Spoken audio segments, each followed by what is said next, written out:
நம்மளுக்கெல்லாம் அந்த மாதிரி கொடுப்பனையே இல்லை. அதெல்லாம் நம்ம ஃப்ரெண்டு சீதாவுக்கு தான். அத்தை, நீங்க நைட்டுக்கு இட்லி ஊத்தவா தோசை ஊத்தவா அத்தை? எதாவது பண்ணு போ. ஏன் இவ்வளோ சோகமா இருக்கீங்க? என் ஃப்ரெண்டு சீதா இருக்கால, அவளுக்கு அவன் பையன் 10,000 ரூபாய்க்கு தீபாவளிக்கு புடவை எடுத்து வந்து கொடுத்தானா. நீ எனக்கு வெறும் 1000 ரூபாய்க்கு தான் எடுத்து வந்து கொடுத்த. அதான் கொஞ்சம் ஃபீல் பண்ணிட்டு இருந்தேம்மா. என்கிட்ட இருந்தது 1000 ரூபா தான், அதுக்கு தான் புடவை எடுத்து வந்து கொடுத்தேன். சரி, நீங்கள் இப்படி ஃபீல் பண்ணுறீங்கன்னா அடுத்த வருஷம் உங்களுக்கும் நான் பட்டு புடவையா 10,000 15,000 எடுத்து தரேன் அத்தை. இல்லைம்மா, எனக்காக நீ கடைப்பட்டு 10,000 15,000க்கெல்லாம் பட்டு புடவைலாம் எடுத்து தர வேணாம். உன்னால என்ன முடியுதோ அதை செய்.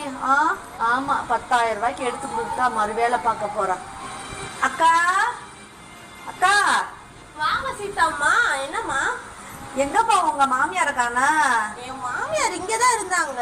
எங்கே போனாங்கன்னு தெரியல. கடைக்கு எதுவும்